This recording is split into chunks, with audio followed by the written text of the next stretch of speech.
Infinite स्टोरीवर्स में आपका स्वागत है। अगर आपको दिलचस्प कहानियां पसंद हैं, तो चैनल को सब्सक्राइब करें और बेल आइकन दबाएं ताकि कोई भी कहानी मिस न हो। एपिसोड 11 तख्ता पलट। जब नक्श ने शिवानी की बात सुनी तो वो पूरी तरह से चौंक उठा और सरप्राइज टोन में बोला, अरे शिवानी, लेकिन टक्कर तो तुमने मुझे मारी है और सारा ब्लेम तुम मुझ पर लगा रही हो। उसी समय थोड़ी ही दूर से एक मर्दाना आवाज सुनाई दी, ये सब क्या हो रहा है यहाँ पर।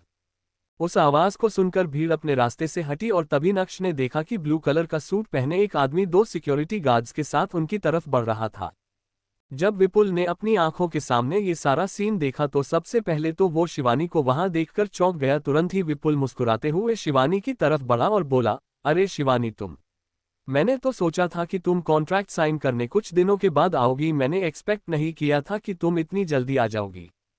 विपुल की बात सुनकर शिवानी के चेहरे पर भी मुस्कान आ गई थी। वो काफी जेंटल और पोलाइट लग रही थी, लेकिन नक्श के सामने उसका एटीट्यूड पूरा अलग था। इससे पता चलता है कि शिवानी नक्श को छोटा समझती थी। आई एम सॉरी, मेरे आते ही ऐसा कुछ हो गया। मैं चाहती हूँ कि तुम इस मैटर को हैंडल करने में मेरी मदद करो। जैसे ही शिवानी के मुंह से यह शब्द बाहर आए वैसे ही विपुल के दिल में कुछ कुछ होने लगा। अचानक से उसके मन में सेंस ऑफ रिस्पॉन्सिबिलिटी का ख्याल आने लगा। अब तो विपुल को इस मैटर में शिवानी की मदद करनी ही पड़ेगी। विपुल बोला, अरे ये भी कोई कहने की बात है, तुम परेशान मत हो, ये तो बहुत छोटा सा मैटर है। विपुल ने नक्श की ओर देखा और सीरियस टोन में बोला, तुम जानते भी हो कि यह कौन सी जगह है?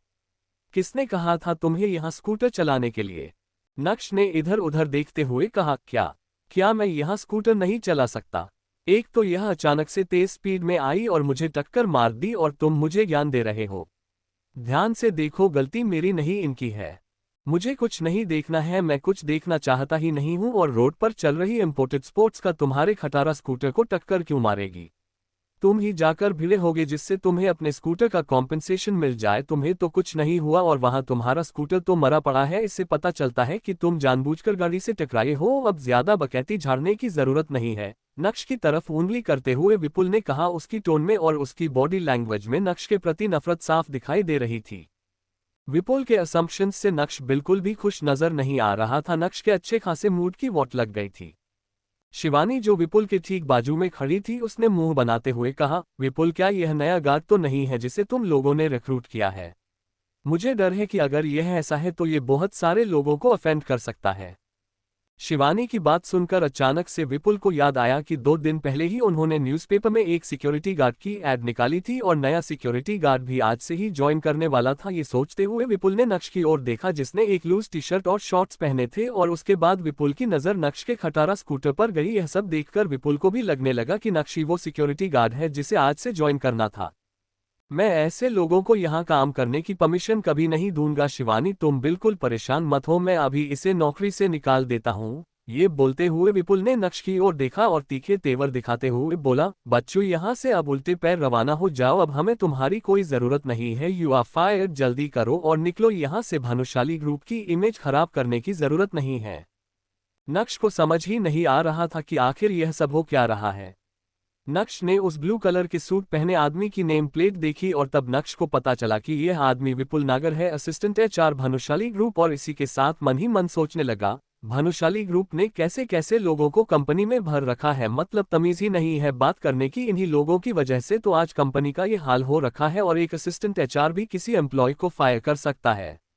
यह आज पहली बार देख रहा हूं। तुम मुझे फायर करना चाहते हो? विपुल नागर, असिस्टेंट एचआर, राइट? मैं तुमसे जानना चाहता हूं कि तुम्हें किसी को फायर करने की अथॉरिटी किसने दी है? नक्श ने मुस्कुराते हुए विपुल को देखते हुए कहा।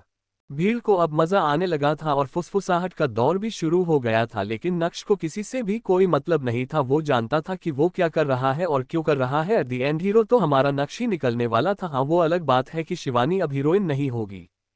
नक्श का सवाल सुनकर विपुल के चेहरे के तोते उड़ गए थे। देखा जाए तो वाकई में विपुल के पास किसी को भी फायर करने की कोई अथॉरिटी नहीं थी, लेकिन चूंकि विपुल की नज़र में नक्श बस एक सिक्योरिटी गार्ड था, इसलिए धौंस जमाने के लिए विपुल ने अपनी पोजीशन का फायदा उठाना चाहा। विपुल को उम्मीद नहीं थी कि कोई उससे ये सवाल भी पूछेगा, वो भी एक सिक्योरिटी गार्ड। विपुल के लिए ये काफी सरप्राइजिंग था।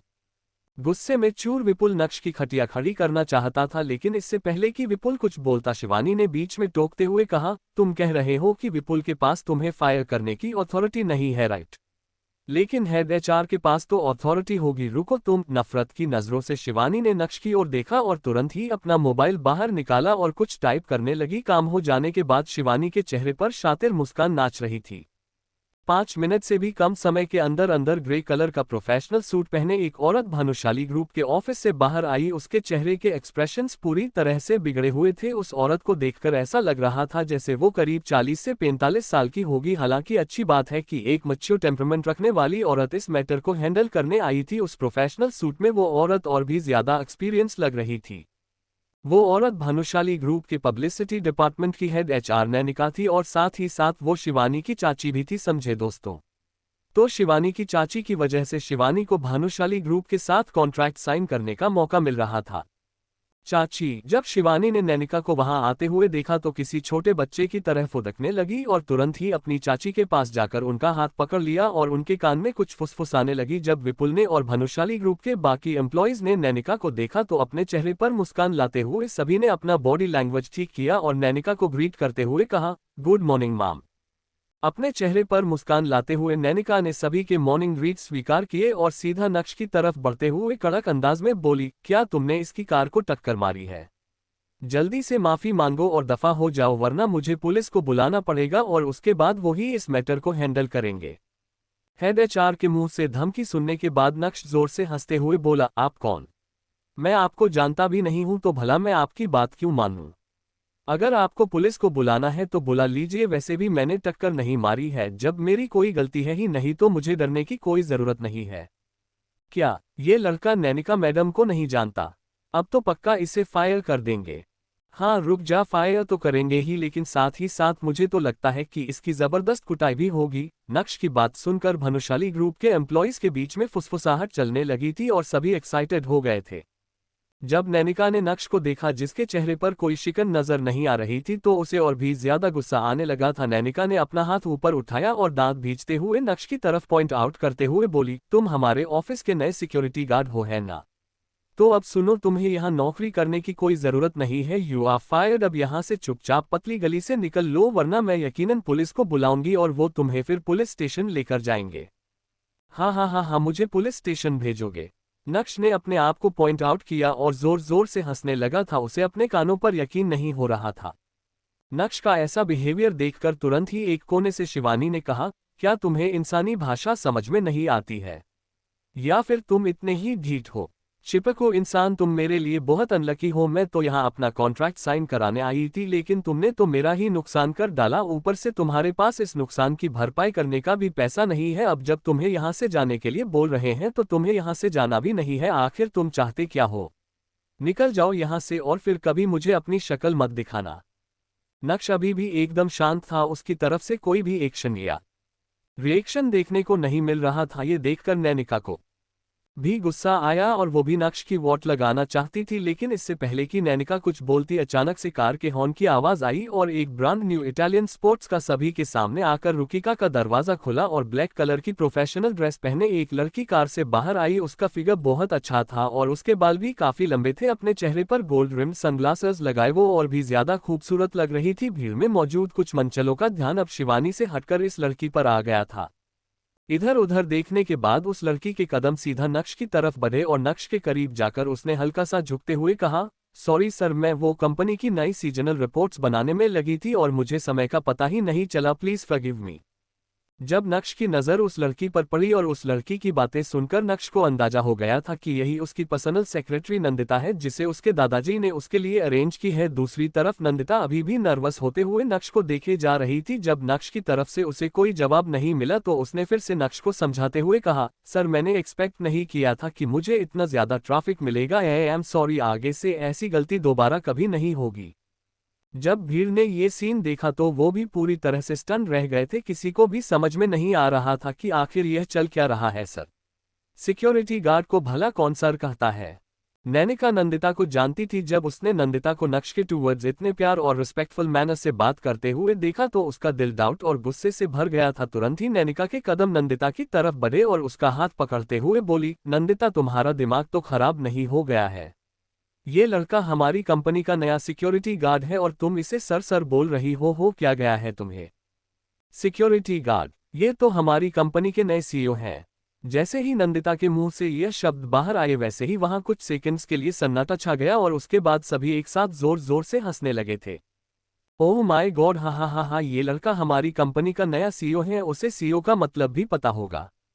भाई आज का दिन तो काफी मजाकिया अंदाज से शुरू हुआ है, बहुत मजा आ रहा है, आगे आगे देख होता है क्या। लगता है नंदिता की नौकरी भी आज इस सिक्योरिटी गार्ड के साथ ही जाएगी, हा हा हा हा। भानुशाली ग्रुप के एम्प्लॉयज नक्श को देखकर हंस रहे थे और तरह तरह की बातें बना रहे थे। ये सब देखकर नंदिता को बिल्कुल भी अच्छा नहीं लगा। नैनिका के हाथ से अपना हाथ झटकते हुए उसने अपना फोन बाहर निकाला और साथ ही साथ अपने बैग से कुछ डॉक्यूमेंट्स भी बाहर निकाले और नैनिका की तरफ देखते हुए बोली, मुझसे कोई गलती नहीं हुई है, ठीक है। ये रहे वो सारे डॉक्यूमेंट्स जो मुझे यशवर्धन सर ने पर्सनली नए सीईओ के लिए दिए थे और यह रही नए सीईओ की फोटो, ये बिल्कुल इन्हीं की तरह तो लगते हैं, यही है हमारी कंपनी के नए सीईओ। मुझसे कोई गलती नहीं हुई है, गलती तो तुम लोग कर रहे हो। नंदिता की बात सुनने के बाद नैनिका का क्या रिएक्शन होगा? नंदिता के पास जो तस्वीर है क्या वो नक्श की है? क्या अब नैनिका और विपुल नागर की नौकरी खतरे में थी, या फिर इस तस्वीर के पीछे भी कोई कहानी छुपी होगी? क्या शिवानी को नक्श के स्कूटर की भरपाई करनी होगी? क्या नक्श अब शिवानी के साथ कोई कॉन्ट्रैक्ट साइन करेगा? जब असली में सभी के सामने नक्श की असली आइडेंटिटी आएगी तब क्या होगा? Episode 12 office office. शिवानी जो नैनिका के ठीक बाजू में थी, नंदिता की बात सुनकर उसकी तरफ बढ़ी और उसके फोन में उस फोटो को देखने लगी। उस फोटो में मौजूद शख्स नक्श की तरह ही दिख रहा था, लेकिन उस शख्स का टेम्परामेंट नक्श से काफी ज्यादा अच्छा था। ऊपर से वो शख्स जवान और हैंडसम भी दिख रहा था। शायद मिस्टर यशवर्धन ने नंदिता को नक्श की पुरानी तस्वीर थमा दी थी और इसी वजह से यह सारा कंफ्यूजन हो रहा था। हालांकि शिवानी तो अभी भी मानने के लिए तैयार नहीं थी कि फोटो में मौजूद शख्स नक्श ही है। मिस नंदिता, मुझे लगता है कि आपको कोई गलतफहमी हो गई है। शिवानी ने नक्श की तरफ इशारा करते हुए कहा, यह नक्श है और यह मेरा क्लासमेट रह चुका है, मैं इसे जानती हूँ। आप इसका अपीयरेंस तो देखो, क्या ये भानुशाली ग्रुप का नया सीईओ हो सकता है? बस इसकी शक्ल फोटो वाले शख्स से मैच कर रही है, लेकिन नहीं, यह सीईओ तो हरगिज नहीं हो सकता। शिवानी की नज़र नक्श के कपड़ों पर थी और उन्हें देखकर उसे नक्श से और भी ज्यादा नफरत हो रही थी। शिवानी के कहने पर अब नंदिता की आंखें भी नक्श को ऊपर से नीचे तक घूरने लगी थी। कौन सी कंपनी का सीईओ लूज टी शर्ट और शॉर्ट्स में ऑफिस आता है, वो भी इलेक्ट्रिक स्कूटर पर, जो अब बचा ही नहीं है। अपने सनग्लासेस को ऊपर करते हुए नंदिता के चेहरे पर मुस्कान आ गई थी, वो काफी शांत नजर आ रही थी।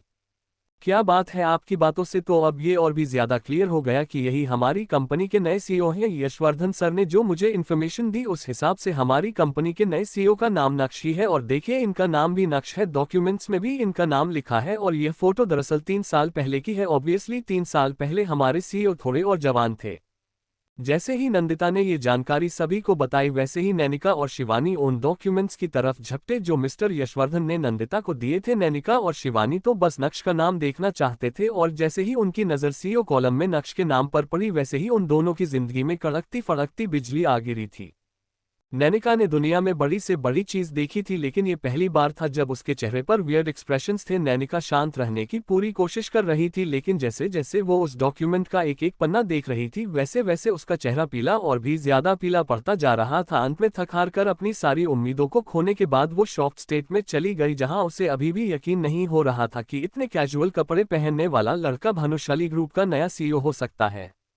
नैनिका यकीन तो करना चाहती थी, लेकिन वो यकीन नहीं कर पा रही थी। जब नैनिका की नज़र नक्श पर पड़ी तो उसने नक्श की आंखों में एक गहरी मुस्कान देखी और उस मुस्कान के मायनों को समझते हुए नैनिका ने तुरंत ही अपना सर नीचे झुका लिया था।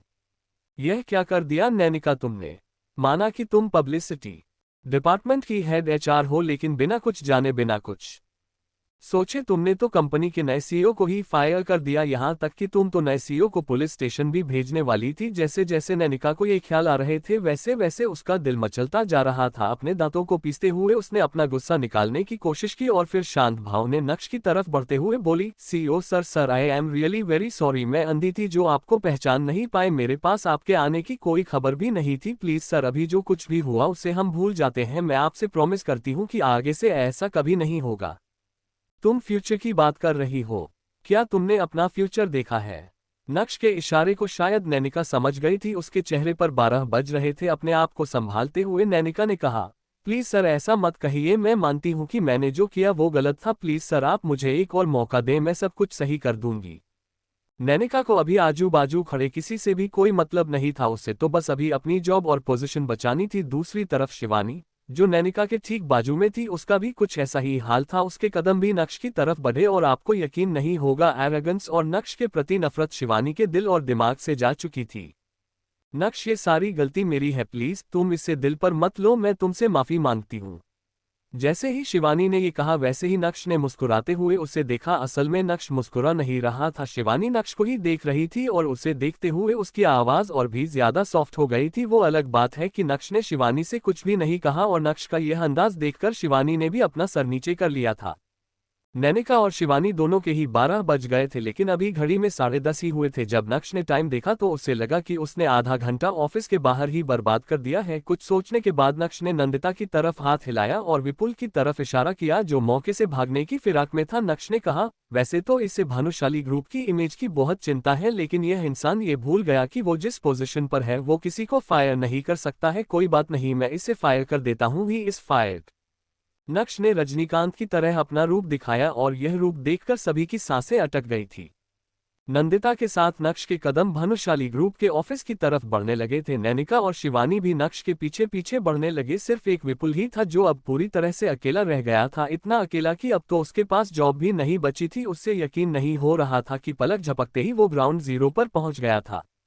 जैसे ही नक्श भानुशाली ग्रुप के ऑफिस के मेन हॉल में पहुंचा वैसे ही उसके दिल ने राहत की सांस ली। इसमें कोई शक नहीं कि क्यों भानुशाली ग्रुप सिर्फ सूरत का ही नहीं बल्कि पूरे गुजरात में फेमस है। इस कंपनी का ऑर्डर, इस कंपनी का कल्चर, डेकोरेशंस, इंटीरियर्स, वाह, सब कुछ कमाल का था।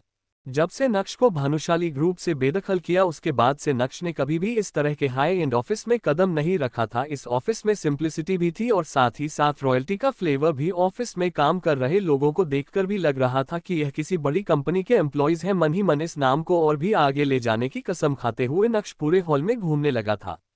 नए सीईओ के आने की खबर पूरे ऑफिस में फैल गई थी और जो भी नक्श को देख रहा था वो मुस्कुराते हुए ग्रीट कर रहा था। सभी अपना पहला इंप्रेशन अच्छा ही छोड़ना चाहते थे। ऑफकोर्स बहुत सारे ऐसे लोग थे जो नए सीईओ को इतने नॉर्मल कपड़ों में देखकर हैरान थे, लेकिन किसी ने भी अपनी हैरानी दिखाने या जताने की कोशिश नहीं की थी।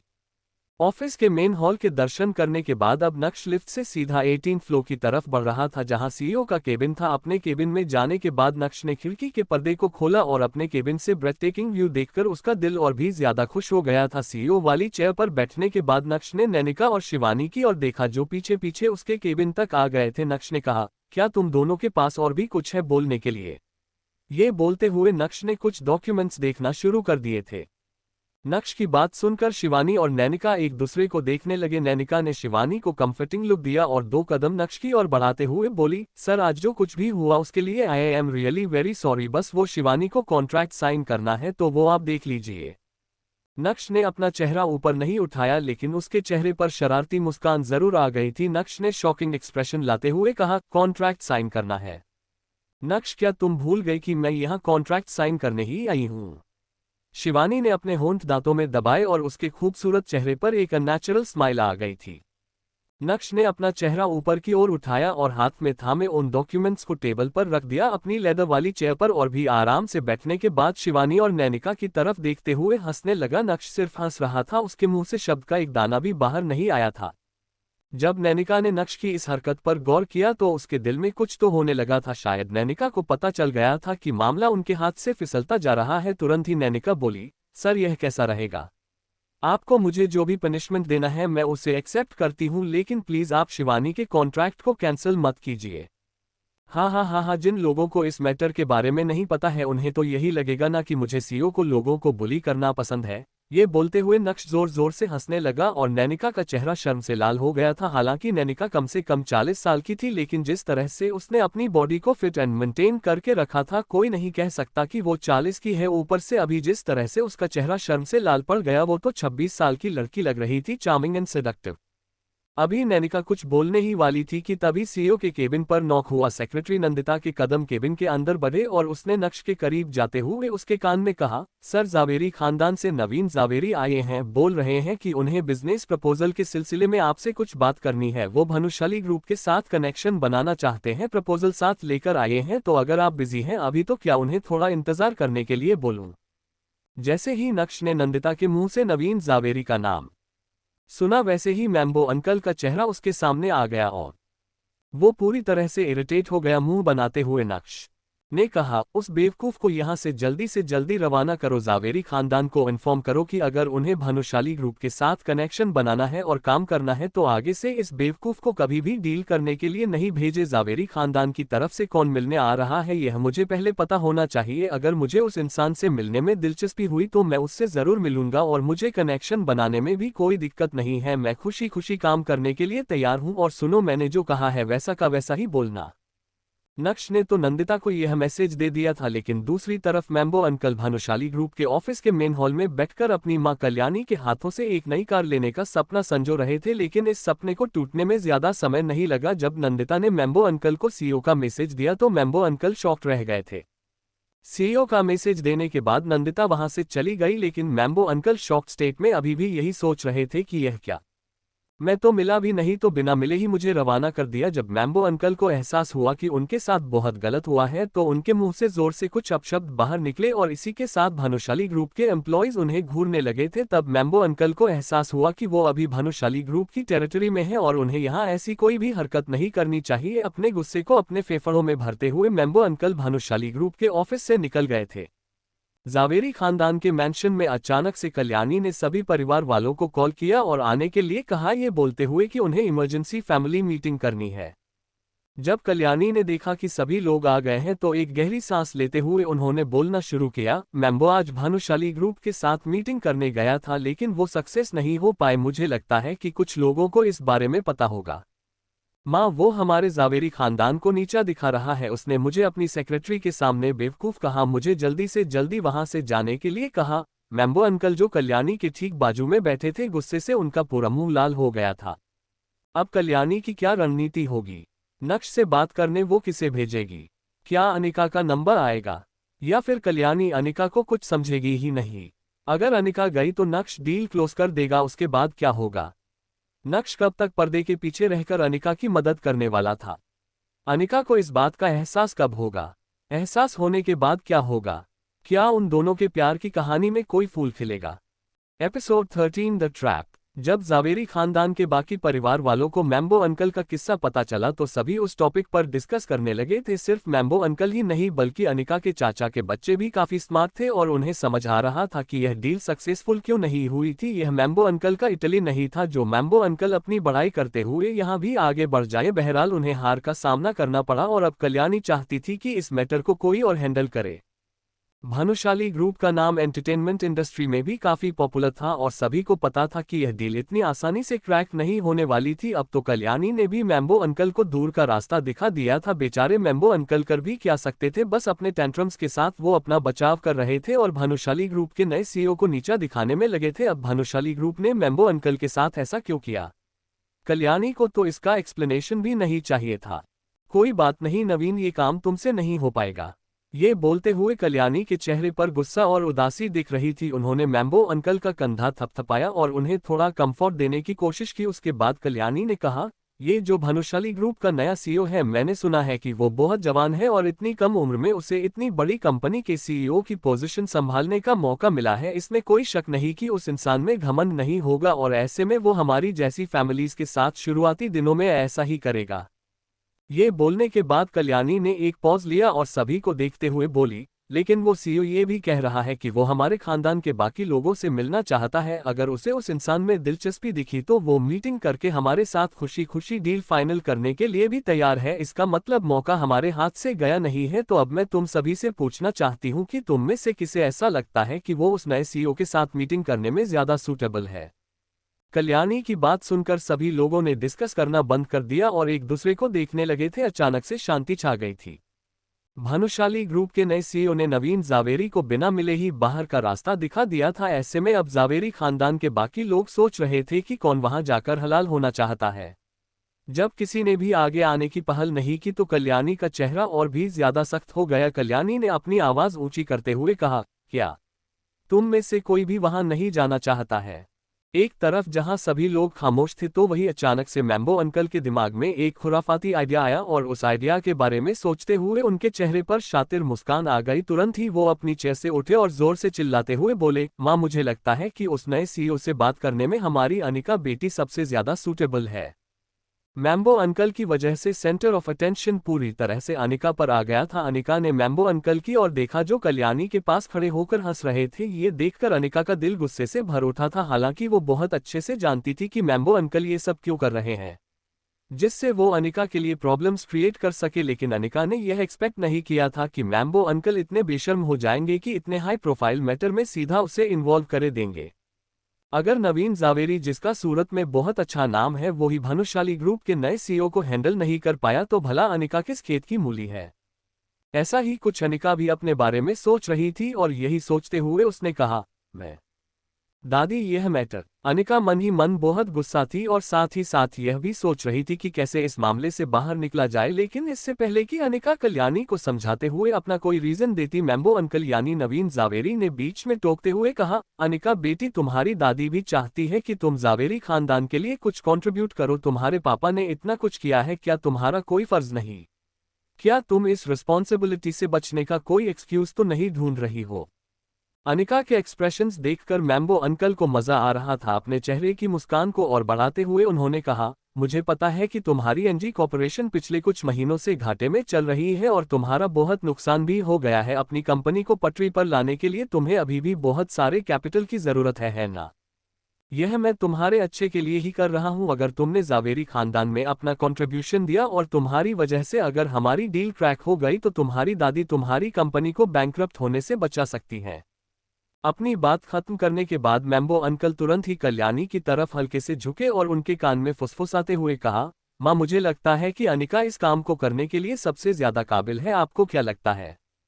कल्याणी के दिल में मैम्बो अंकल की एक अलग ही रिस्पेक्ट थी। वो कल्याणी के सबसे फेवरेट थे। जाहिर सी बात है कि उनके सजेशन ने कल्याणी के मन में अनिका को लेकर अटेंशन पैदा कर दी थी। थोड़ी देर सोचने के बाद कल्याणी ने अपना सर हिलाया और अनिका की तरफ देखते हुए बोली, ठीक है अनिका, मैं तुम्हें मौका दे रही हूँ। तुम्हें कल ही भानुशाली ग्रुप के नए सीईओ से मिलने जाना होगा। अपना दिमाग लगाओ और यह डील क्रैक करो। Do not let me down. दादी, लेकिन मैं। अनिका ने फिर से अपनी बात रखने की कोशिश की, लेकिन तभी कल्याणी ने अपना हाथ हिलाया और कहा, ठीक है, तो फिर कल अनिका हमारी फैमिली को रिप्रेजेंट करेगी। देखते हैं क्या होता है। आज की यह मीटिंग यहीं खत्म होती है। जिसको जो करना है वो कर सकता है। अनिका के मन में क्या चल रहा है या फिर वो क्या कहना चाहती है, किसी को भी उसकी कोई परवाह नहीं थी। जैसे ही कल्याणी ने मीटिंग खत्म की वैसे ही एक एक करके सभी वहां से जाने लगे थे, अपने होठों को दबाते हुए। जब अनिका की नजर मैम्बो अंकल पर पड़ी, जो उसे देखकर हंस रहे थे, तो अनिका को और भी ज्यादा गुस्सा आ गया। अपने पैर को जमीन पर पटकते हुए अनिका भी जावेरी मैंशन से बाहर निकल गई। अनिका का मूड बहुत खराब था। घर आने के बाद जितना ज्यादा वो कल की मीटिंग के बारे में सोच रही थी, उतना ही ज्यादा उसे अनकंफर्टेबल फील हो रहा था। जावेरी खानदान में सभी को पता था कि भानुशाली ग्रुप के साथ डील करना नेक्स्ट टू इम्पॉसिबल है और अब यह इम्पॉसिबल टास्क अनिका के सर पर आ गया था। उसे कोई आइडिया नहीं था कि वो कल भानुशाली ग्रुप के नए सीईओ के साथ मीटिंग में क्या करने वाली है और यही सब सोचते हुए अब अनिका को बहुत घबराहट होने लगी थी। जब अनिका को कुछ भी समझ में नहीं आया तो अनिका ने अपनी कजन भाग्या को कॉल किया और उसे उसके साथ चलने के लिए कहा। साथ ही साथ अनिका भाग्या से ये भी जानना चाहती थी कि क्या उसके पास कोई अच्छे सजेशंस हैं जिसकी वजह से अनिका का काम आसान हो जाए। भाग्या अनिका से छोटी थी लेकिन बिजनेस मैनेजमेंट की पढ़ाई कर रही थी और इसलिए अनिका उससे हमेशा कोई ना कोई सजेशन तो लेती ही रहती थी।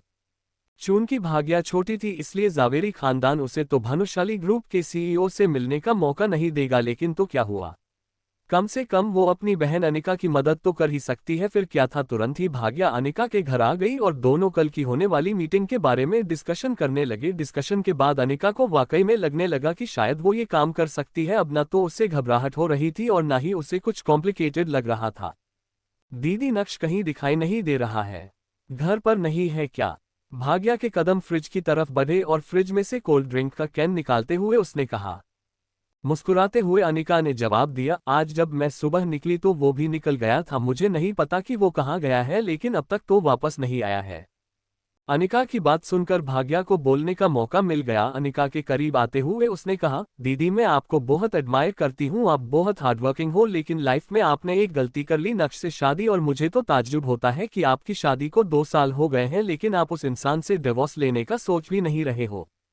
भाग्या की बात सुनकर अनिका ने एक लंबी गहरी सांस ली लेकिन बोला कुछ नहीं। इससे भाग्या की हिम्मत और भी ज्यादा बढ़ गई और उसने कहा, आपको भी अपने बारे में सोचना चाहिए, ये नक्श आपके किसी काम का नहीं है। बड़ी माँ चाहती है कि आपको बच्चा हो लेकिन इन 2 सालों में आप प्रेग्नेंट नहीं हो पाए और आपको नक्श के साथ फिजिकल भी नहीं होना है। ऊपर से आपकी कंपनी घाटे में चल रही है, इतना सारा कर्जा है। दीदी अगर आप अपने लिए रिच और पावरफुल हस्बैंड ढूंढेंगी तो आपकी लाइफ पूरी तरह से सॉर्ट हो जाएगी। अब इन सब बातों पर बहस करने का कोई फायदा नहीं है, मेरी शादी हो गई है, ये सब सोचने से अब कुछ नहीं होने वाला। जैसे ही अनिका के मुंह से ये शब्द बाहर आए वैसे ही भाग्या ने अपनी टोन बदलते हुए कहा, अरे तो क्या जिनकी शादी होती है वो क्या डिवोर्स नहीं देते हैं क्या? अनिका ने मुस्कुराते हुए अपना सर हिलाया और इस बार भी उसने कुछ नहीं कहा। तभी अचानक से दरवाजे पर हरकत हुई और दरवाजे के खुलने की आवाज आई। जब अनिका और भाग्या की नजर दरवाजे पर गई तो उन्होंने देखा कि नक्श सीटी बजाते हुए अपनी ही धुन में दरवाजे से अंदर आ रहा है।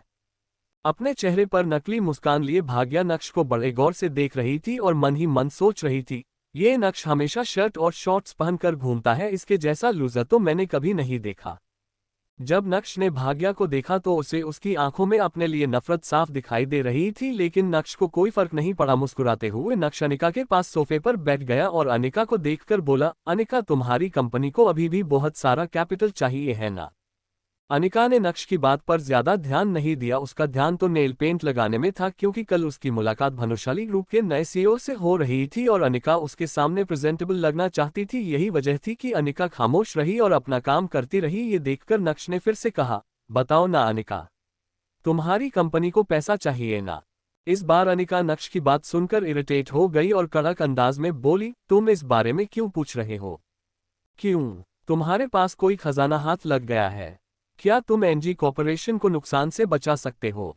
देखो देखो शेर आया, हा हा हा हा, तुम्हें लगता है कि तुम काफी इंटरेस्टिंग हो, लेकिन नहीं, तुम तो यूजलेस हो। तुम्हें पता होना चाहिए कि अनिका को उस बारे में बात करना नहीं पसंद, लेकिन तुम्हें जानबूझकर यही सब बातें करनी है जिससे मेरी बहन का मूड खराब हो जाए। अरे कुछ तो ऐसा करो जिससे मेरी बहन तुम्हारे साथ खुश रहे। ये बोलते हुए भाग्या सोफे से उठी और नक्श को घूरने लगी।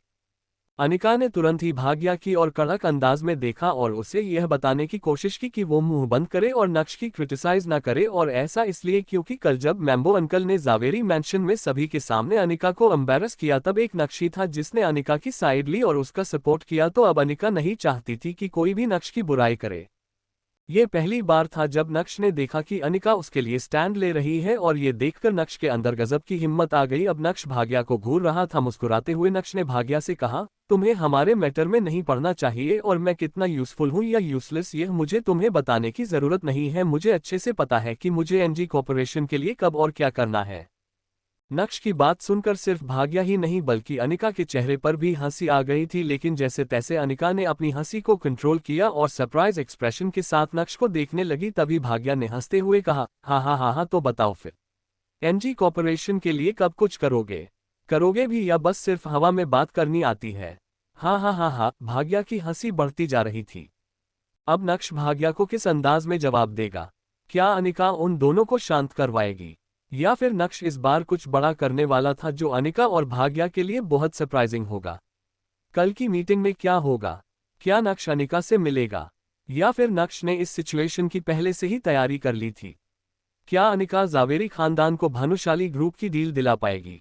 अगर ऐसा हुआ तो फिर मैम्बो अंकल का क्या होगा? एपिसोड 14 डील पक्की। भाग्या की हंसी नक्श के कान में चुभने लगी थी वो और बर्दाश्त नहीं कर पाया। उसने अपनी जेब से बैंक का चेक बुक बाहर निकाला और एक साइन ब्लैंक चेक अनिका की तरफ बढ़ाते हुए बोला, अनिका वैसे तो मैं तुम्हें कैश देना चाहता था लेकिन अमाउंट बहुत ज्यादा था इसलिए तुम्हें ये ब्लैंक चेक दे रहा हूँ एनजी कॉर्पोरेशन के लिए। तुम्हें जितना भी कैपिटल चाहिए तुम मुझसे ले लो। नक्श की बात सुनकर अनिका शॉक्ड थी। उसी स्टेट में उसने नक्श के हाथ से वो ब्लैंक चेक ले तो लिया लेकिन उसे समझ नहीं आ रहा था कि वो रिएक्ट कैसे करे। दूसरी तरफ भाग्या ये सीन देखकर और भी जोर से हंसने लगी और उसे लगा जैसे नक्श तो वाकई में बहुत बड़ा बेवकूफ है जो उसके कहने पर कुछ भी हरकतें कर रहा है। भाग्या ने कहा, भाई साहब एनजी कॉर्पोरेशन को बचाना है, उसे बेचना नहीं है। हाँ हाँ हाँ हाँ, ब्लैंक चेक से कुछ नहीं होगा, अकाउंट में माल भी होना चाहिए और वो तो तुम्हारे पास है, नहीं तो इस ब्लैंक चेक का क्या करे? तुम्हारे पास माल है? नक्श ने मुस्कुराते हुए भाग्या से पूछा। नहीं, लेकिन अभी भाग्या ने बोलना शुरू ही किया कि तभी नक्श ने उसे बीच में ही टोकते हुए कहा, बस तो फिर जिसके खुद के पास कुछ नहीं है वो क्या मुझे ज्ञान दे रही है? नक्श की बात सुनकर भाग्या को अंदाजा हुआ कि नक्श ने उसका पोपट कर दिया है। भाग्या की गुस्सैल आंखें नक्श को ऐसे घूरने लगी जैसे मानो अभी नक्श का खून ही कर बैठेगी, लेकिन अब भाग्या के पास बोलने के लिए कुछ नहीं था, इसलिए उसे चुप होना पड़ा। भाग्या की बोलती बंद करने के बाद नक्श ने अनिका को देखा, जो अभी भी नक्श की बात पर यकीन नहीं कर पा रही थी और वो उस ब्लैंक चेक को साइड में ही रखने वाली थी कि तभी नक्श ने कहा, अनिका तुम नेट बैंकिंग के जरिए इस अकाउंट में मौजूद अमाउंट चेक कर सकती हो, मैं तुमसे झूठ नहीं बोल रहा हूँ। उस ब्लैंक चेक को अपने हाथ में पकड़कर अनिका ने शक की नजरों से नक्श की ओर देखा। अनिका भी नक्श की बात पर भरोसा करना चाहती थी, लेकिन वो भरोसा नहीं कर पा रही थी क्योंकि नक्श के पास कोई जॉब ही नहीं थी। पूरे दिन तो नक्श घर में बैठा रहता है, घर के सारे काम करता है। आज अचानक से वो आया और उसने ब्लैंक चेक देते हुए कहा कि एनजी कॉर्पोरेशन को बचा लो। अगर अनिका की जगह कोई भी होता तो उसके लिए भी नक्श की बात पर यकीन करना उतना ही डिफिकल्ट होता जितना अभी अनिका को हो रहा था। वैसे तो नक्श ने भाग्या का मुंह बंद करवा दिया था, लेकिन अभी इस टॉपिक पर भाग्या को लगा कि वो नक्श को दबा सकती है, इसलिए उसने अनिका से कहा, दीदी अगर यह आपको बैलेंस चेक करने के लिए कह रहा है तो आपको चेक कर लेना चाहिए, इसको भी सेटिस्फैक्शन मिलेगा। वैसे भी होने कुछ नहीं है, मुझे तो पता ही है कि इसके अकाउंट में कितना पैसा होगा। ये बोलते हुए भाग्या ने अपने दोनों हाथों को कमर पर रखा और नक्श की ओर देखकर मुस्कुराने लगी। अब हर तरफ से अनिका को प्रेशर फील हो रहा था। उस ब्लैंक चेक को कसकर पकड़ते हुए अनिका ने एक बार फिर से नक्श की ओर देखते हुए कहा, नक्श क्या तुम वाकई में चाहते हो कि मैं तुम्हारे अकाउंट का बैलेंस चेक करूं? हाँ बिल्कुल, मैं तुमसे झूठ नहीं बोलूंगा। नक्श के चेहरे पर कॉन्फिडेंस दिखाई दे रहा था। अनिका ने अपना सर हिलाया और कहा, ठीक है। अनिका से ज्यादा तो भाग्या एक्साइटेड दिख रही थी। भाग्या ने तुरंत ही लैपटॉप ऑन किया और एनडीएफसी बैंक की नेट बैंकिंग साइट ओपन की। उसके बाद का सारा काम अनिका को करना था। जब नक्श ने देखा कि लैपटॉप अनिका के हाथ में आ गया है तो तुरंत ही नक्श ने अनिका को कस्टमर आईडी बताया और धीमी आवाज में बोला, पासवर्ड तुम्हारा बर्थडे है। ये सुनकर अनिका ने तुरंत ही नक्श की ओर देखा और फिर अपना मुंह नीचे करते हुए पासवर्ड टाइप करने लगी। पासवर्ड एंटर करने के बाद जैसे ही बैंक की साइट ने उस अकाउंट का बैलेंस दिखाया, वैसे ही अनिका के तोते उड़ गए। उस अकाउंट में पूरे 5 करोड़ रुपए थे। जब भाग्या की नजर लैपटॉप स्क्रीन पर गई तो उसका मुंह भी खुला का खुला रह गया था। ये कैसे हो सकता है? कहते हुए भाग्या पूरी तरह से शॉक नजर आ रही थी। इसी बीच चित्रा भी घर आ गई और जब उसने ये सिचुएशन देखी तो वो तुरंत ही चौंक उठी और बोली, क्या हो गया? तभी चित्रा की नजर भाग्या पर पड़ी। केम छो भाग्या, सू करे छे? ये बोलते हुए अब चित्रा ने भाग्या से सवाल किया। भाग्या ने तुरंत ही चित्रा का ध्यान लैपटॉप स्क्रीन की तरफ बढ़ाया और जब चित्रा की नजर भी 5 करोड़ पर पड़ी तो वो भी पूरी तरह से स्टन थी। तुम्हारे पास इतना सारा पैसा कहाँ से आया?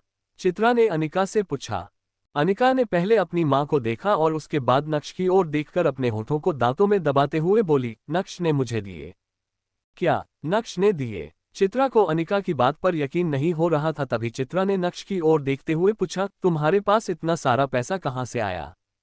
नक्श ने मुस्कुराते हुए अपनी उंगली हिलाते हुए कहा, यह मैं नहीं बता सकता, इसलिए पूछिए भी मत। बस इतना कह सकता हूँ कि यह पैसा सही सोच से आया है, गलत तरीके से नहीं आया है, इसलिए अनिका तुम आंख बंद करके इसका इस्तेमाल कर सकती हो। ये बोलने के बाद नक्श ने अपनी एक नज़र भाग्या पर डाली और सर खुजाते हुए बोला, कैसे कैसे लोग हैं इस जमाने में, बेइज्जती होने के बाद भी वहीं खड़े रहते हैं, शायद ऐसे लोगों के पास कोई काम धंधा नहीं है। ये सुनकर भाग्या पूरी तरह से स्टन रह गई थी। जिस आदमी के मुंह में पहले जबान नहीं थी, आज वही जबान कैंची की तरह चल रही थी और लगातार भाग्या की बेइज्जती करती जा रही थी। शर्म और गुस्से के मारे भाग्या का चेहरा पूरा लाल हो गया था। इससे पहले कि भाग्या कुछ बोलती, अनिका ने नक्श का हाथ पकड़ा और तुरंत ही उसे बेडरूम में ले गई। नक्श, इस कमरे में केवल हम दोनों ही हैं, अब मुझे सच सच बताओ कि तुम्हारे पास इतना सारा पैसा कहाँ से आया? बेडरूम में जाने के बाद अनिका ने तुरंत ही दरवाजा बंद किया और उसे लॉक करते हुए धीमी आवाज में नक्श से कहा। नक्श ने अनिका के चेहरे पर टेंशन वाला रूप देखा, लेकिन मन ही मन नक्श को ये सब बहुत अच्छा लग रहा था। पहली बार अनिका ने नक्श का हाथ पकड़ा था, पहली बार अनिका को नक्श ने इतनी चिंता करते हुए देखा था। अनिका को नक्श की ही चिंता थी ना? शायद। थोड़ा सोचने के बाद नक्श ने सोचा कि क्यों ना अनिका के सामने अपना सच लेकर आया जाए। नक्श ने अनिका से कहा, अगर मैं तुम्हें कहूं कि मैं एक कंपनी का बहुत बड़ा बॉस हूं और यह पैसा तो मेरे लिए कुछ भी नहीं है, तो क्या तुम्हें मुझ पर यकीन होगा? नक्श की बात सुनकर तुरंत ही अनिका ने नक्श का हाथ छोड़ा और 2 कदम पीछे हटते हुए नफरत भरी नजरों से नक्श की ओर देखते हुए कहा, मजाक करने की जरूरत नहीं है, छोड़ो, अगर तुम्हें नहीं बताना है तो मत बताओ, मेरे पास भी इतना समय नहीं है कि मैं तुमसे बार बार पूछूं, लेकिन तुम्हें मुझसे वादा करना होगा कि यह पैसा लीगल तरीके से आया है। उम्मीद करती हूं कि यह पैसा इलीगल नहीं है, वरना मुझे इन पैसों की कोई जरूरत नहीं है। कंपनी बैंकरप्ट हो जाती है तो हो जाने दो, तुम्हारी वजह से मुझे और किसी मुसीबत में नहीं फंसना है। अनिका की बात सुनकर नक्श ने गहरी सांस ली और बोला, परेशान मत हो, ये पैसा लीगल है, आराम से खर्चा करो और अपनी कंपनी को कर्जे के मुंह से बाहर निकालो। अनिका अभी भी नक्श को शक की नजरों से घूर रही थी। उसके बाद अनिका ने नक्श के ब्लैंक चेक को साइड में रखा और बोली, ठीक है, मैं तुम पे भरोसा कर रही हूं, तुम भी चिंता मत करो, मैं ये पैसा तुम्हें जल्द ही लौटा दूंगी, जितना जल्दी हो सके उतना जल्दी। ओके। नक्श ने अपना हाथ हिलाया और सबसे पहले कमरे से बाहर निकला। बाहर आकर नक्श ने देखा कि भाग्या तो वहां से जा चुकी थी। यह जानकर नक्श को अच्छा नहीं लगा, शायद नक्श भाग्या की और खींचाई करना चाहता था। तभी इतने में चित्रा वहां आई और उसने फिर से नक्श से पूछा, तुम्हारे पास 5 करोड़ रुपए कहाँ से आए? इतने में अनिका ने अपनी मां को साइड में किया और उसके कान में कुछ बोलने लगी। उसके बाद से चित्रा ने कोई सवाल जवाब नहीं किए। हालांकि नक्श के प्रति उसका एटीट्यूड पहले से थोड़ा जेंटल हो गया था। दूसरी तरफ अब सूरत शहर का ही नहीं बल्कि पूरे गुजरात की कायापलट होने वाली थी, और होने नहीं वाली थी, समझिए हो गई थी। भानुशाली ग्रुप में नए सीईओ की एंट्री हो गई थी। पूरे गुजरात में यह बात करने का मैं टॉपिक बन गया था। अब जब भानुशाली ग्रुप नए सीईओ के साथ मार्केट में उतरा तो बहुत सारी एंटरटेनमेंट कंपनीज इनके साथ टाई अप करते हुए अपनी किस्मत आजमाना चाहती थी, लेकिन सीईओ साहब ने सभी को लाल झंडा दिखा दिया था। यहां तक कि उन कंपनीज को भी जो पहले कई सालों से भानुशाली ग्रुप के साथ काम करते हुए आ रही थी। नक्श ने सभी का कॉन्ट्रैक्ट खत्म कर दिया था। पहले ही दिन से नक्श ने अपने तरीके से काम करना शुरू कर दिया था और आगे आगे नक्श ने जो किया उससे भानुशाली ग्रुप खूब सुर्खियां बटोरने लगा था। लॉजिकली बात की जाए तो अभी तक भानुशाली ग्रुप ने जिन भी कंपनीज के साथ टाई अप किया है वो सभी हाई प्रोफाइल कंपनीज थी। कुछ सूरत की, कुछ अहमदाबाद की, तो कुछ मुंबई की। लेकिन इस बार जब लोगों ने जावेरी खानदान के बारे में सुना तो उन्हें बहुत शॉकिंग लगा। बहुत लोगों ने अनिका जावेरी के बारे में सुना ही नहीं था और जावेरी परिवार भानुशाली ग्रुप के साथ डील करने चला गया। ऐसा नहीं है कि सूरत शहर में कोई जावेरी खानदान को जानता नहीं था, बिल्कुल जानते थे, लेकिन अनिका जावेरी को नहीं जानते थे, क्योंकि अनिका तो सिर्फ जावेरी खानदान का हिस्सा थी। उसका नाम कभी भी जावेरी खानदान के चर्चित सितारों में शामिल नहीं होता था। हाँ, लेकिन सूरत शहर में नवीन जावेरी को लेकर काफी बातें उठी थी। बहुत से लोगों को पता चल गया था कि जावेरी खानदान का चर्चित चेहरा नवीन जावेरी यानी अपने मैम्बो अंकल भानुशाली ग्रुप के साथ डील करने गए थे, लेकिन उन्हें रिजेक्ट कर दिया गया। लोग बहुत ही ज्यादा कंफ्यूज थे। जब जावेरी खानदान के सबसे पावरफुल इंसान नवीन जावेरी को रिजेक्ट कर दिया तो फिर भला यह अनिका जावेरी भानुशाली ग्रुप जाकर कौन सा तीर मार लेगी? भानुशाली ग्रुप का नया सीईओ आखिर सोच क्या रहा है? क्या वो बड़ी हाई प्रोफाइल कंपनीज की जगह अब क्या छोटी छोटी कंपनीज के साथ काम करना चाहता है? कुछ ऐसे ही सवाल लोगों के मन में उठने लगे थे। ये सारे सवाल सिर्फ लोगों के मन में ही नहीं बल्कि अब तो अनिका जावेरी के मन में भी उठने लगे, क्योंकि उसे भी कुछ समझ में नहीं आया कि उसके साथ हुआ क्या। जिस दिन वो पार्टनरशिप की बात करने भानुशाली ग्रुप गई तो नए सीईओ से उसकी कोई मुलाकात नहीं हुई, लेकिन उसके हाथों में सीधा कॉन्ट्रैक्ट थमा दिया गया। सब कुछ बहुत स्मूथली हुआ, इतना स्मूथली कि अनिका को लगने लगा कि कहीं वो सपना तो नहीं देख रही है। सूरत शहर का सबसे लग्जूरियस होटल प्राइम स्टार को जावेरी खानदान ने पूरे दिन और पूरी रात के लिए बुक कर डाला था। कल्याणी अनिका की सक्सेस पार्टी मना रही थी, क्योंकि अनिका की वजह से पहली बार जावेरी खानदान और भानुशाली ग्रुप के बीच में कॉन्ट्रैक्ट जो हो गया था। कल्याणी ने जावेरी खानदान के सभी लोगों को इस पार्टी में आने के लिए कहा और भला कल्याणी की बात को कोई कैसे टाल सकता था? पूरा जावेरी खानदान प्राइम स्टार में मौजूद था। कल्याणी ने अपने परिवार की इस सेलिब्रेशन पार्टी को एंजॉय करने के लिए सूरत शहर के नामचीन लोगों को भी इनवाइट किया था, और यह सब इसलिए किया गया क्योंकि कल्याणी का सिर्फ एक ही मकसद था, सभी को इस बारे में बताना कि अब जावेरी खानदान और भानुशाली ग्रुप पार्टनर्स हो गए हैं। साथ ही साथ लोगों को ये भी बताना कि अब जावेरी खानदान भी बड़े बड़े बिजनेस में उतरने वाला है, इसलिए उसे छोटा समझने की गलती ना करे। प्राइम स्टार के बैंक्वेट हॉल में सभी की नज़र बस अनिका पर ही अटकी हुई थी। वाकई में अनिका सेंटर ऑफ अटेंशन के साथ साथ सेंटर ऑफ अट्रैक्शन भी बन गई थी। उसने जो जावेरी खानदान के लिए किया वो बहुत ही बड़ा कंट्रीब्यूशन था और इस सेलिब्रेशन की मुख्य हकदार भी वो ही थी। नक्श अनिका के पीछे पीछे घूम रहा था। आज नक्श ने काफी अच्छे कपड़े पहने थे और वो बहुत हैंडसम लग रहा था। अभी नक्श चेयर पर बैठने ही वाला था कि तभी उसे एक कड़क आवाज सुनाई दी। किसकी थी वो आवाज? क्या इस सेलिब्रेशन पार्टी में नक्श की बेइज्जती होने वाली थी? अगर हाँ तो वो कौन करने वाला था? क्या अनिका नक्श की साइड लेगी या फिर घमंड के मारे अनिका नक्श की तरफ देखेगी भी नहीं? अगर ऐसा हुआ तो फिर नक्श क्या करेगा? क्या नक्श भानुशाली ग्रुप और जावेरी खानदान के बीच का कॉन्ट्रैक्ट खत्म कर देगा, या फिर नक्श अपनी दूसरी चाल चलेगा? एपिसोड 15 हो गए ना बैंकरप्ट।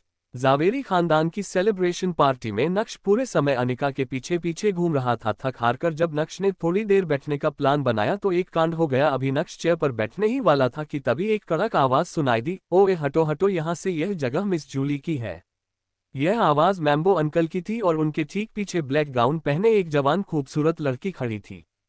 जब नक्श ने उस लड़की को देखा तो यकीन मानिए वो देखता ही रह गया। नहीं उसकी खूबसूरती की वजह से नहीं, बल्कि नक्श को वो लड़की जानी पहचानी सी लगी। नक्श को लग रहा था जैसे उसने उस लड़की को पहले भी कहीं देखा है और इसी कश्मकश में नक्श खड़ा का खड़ा ही रह गया। जब मैम्बो अंकल ने देखा कि नक्श हिलने का नाम नहीं ले रहा है और लगातार मिस जूली को देख रहा है तो तुरंत ही मैम्बो अंकल ने अपने 2 कदम नक्श की ओर बढ़ाए और नक्श को धक्का देते हुए बोले, सुनाई नहीं देता है क्या? ये जगह मैंने मिस जूली के लिए रिजर्व रखी है। नक्श उस धक्के के लिए प्रिपेयर नहीं था। अचानक से उसे जोर का झटका लगा और वो हिल गया, लेकिन उसके बाद भी नक्श ने वो जगह छोड़ी नहीं। वो देख रहा था कि मैम्बो अंकल मिस जूली को पटाने की कोशिश कर रहे हैं, लेकिन मिस जूली का चेहरा सख्त था। नक्श ने अपनी भौएं उठाते हुए कंफ्यूज्ड अंदाज में कहा, मिस जूली। नक्श के मुंह से मिस जूली का नाम सुनकर मैम्बो अंकल गुस्से से तिलमिला उठे और नक्श को घूरते हुए बोले, तुम मिस जूली को जानते भी नहीं हो, जानोगे भी कैसे? अच्छे और बड़े लोगों को जानने के लिए औकात होनी जरूरी है, और तुम क्या हो वो तो यहाँ मौजूद बच्चा बच्चा भी जानता है। एक नया झमेला शुरू हो गया था और सभी लोगों की नजर नक्श पर ही टिकी हुई थी। अनिका जो इस सीन से ज्यादा दूर नहीं थी, उसका चेहरा भी शर्म से लाल हो गया था। अंदर ही अंदर उसे मैम्बो अंकल पर बहुत गुस्सा आ रहा था। दरअसल मिस जूली पहले से ही दूसरी जगह पर बैठी थी, लेकिन मैम्बो अंकल उसे अपनी जगह पर शिफ्ट करना चाहते थे और यह सब अनिका ने पहले ही नोटिस कर लिया था। वो समझ गई थी कि मैम्बो अंकल ये सब क्यों कर रहे हैं। अनिका भानुशाली ग्रुप के साथ डील करने में कामयाब रही और मैम्बो अंकल इसी बात की भड़ास निकल रहे थे। उनका मकसद सिर्फ और सिर्फ अनिका को एम्बैरस करना था। नक्श उधर ही खड़ा रहा। जब उसने अनिका के चेहरे के बदलते हुए एक्सप्रेशंस नोटिस किए तो तुरंत ही अनिका के करीब जाते हुए बोला, तुम्हें क्या हुआ? तुम ठीक तो हो? अनिका ने अपना सर हिलाया और मन ही मन सोचने लगी कि नक्श को अपनी जगह मिस जूली को दे देनी चाहिए। अनिका फालतू के लफड़े नहीं चाहती थी, ऊपर से मैम्बो अंकल कल्याणी के फेवरेट थे, इसलिए कल्याणी भी उन्हीं का साइड लेने वाली थी। नक्श का साइड लेने वाला कोई नहीं था, इसलिए अनिका चाहती थी कि नक्श फालतू की बहस ना करे और अपनी जगह चुपचाप दे दे। वैसे तो चित्रा ने कुछ भी नहीं कहा, लेकिन उसके चेहरे के लुक्स भी बदल गए थे और वो भी नक्श को हिंट देना चाहती थी कि उसे अपनी जगह मिस जूली को दे देनी चाहिए। मिस जूली कल्याणी की गेस्ट थी और देसाई परिवार से ताल्लुक रखती थी। देसाई परिवार सूरत शहर की टॉप फैमिलीज में से एक था। उनका हीरे का बिजनेस था जो सिर्फ इंडिया में ही नहीं बल्कि विदेश में भी फैला हुआ था। जूली देसाई परिवार की सबसे बड़ी बेटी थी और अपने खानदान में उसका काफी बोलबाला था। सूरत में भी बड़े बड़े लोग मिस जूली को जानते थे। चित्रा बहुत अच्छे से जानती थी कि कल्याणी के दिल में ऐसे लोगों के लिए एक अलग ही जगह है और अगर नक्श ने मिस जूली को ऑफेंड किया तो उसका सीधा असर अनिका पर पड़ेगा। हालांकि नक्श को सिर्फ अपनी बीवी अनिका की पड़ी थी। उसने तो चित्रा के लुक्स को नोटिस भी नहीं किया था जो वो उसे दे रही थी, या फिर अगर किया भी होगा तो नक्श को उनके लुक्स की पड़ी ही नहीं थी। इतना कुछ होने के बाद भी नक्श अपनी जगह मिस जूली को देने के लिए तैयार नहीं था और ये देखकर मैम्बो अंकल का गुस्सा 7वें आसमान पर पहुंच गया। जोर से चिल्लाते हुए उन्होंने नक्श से कहा, बेवकूफ, क्या तुम्हें इंसानी भाषा समझ में नहीं आती है? कब से मैं तुम्हें बोल रहा हूं कि यह जगह मिस जूली की है, ये जगह मिस जूली की है, लेकिन तुम हिलने का नाम ही नहीं ले रहे हो। अगर तुम अपनी सीट मिस जूली को दे दोगे तो क्या तुम्हारा कोई नुकसान हो जाएगा?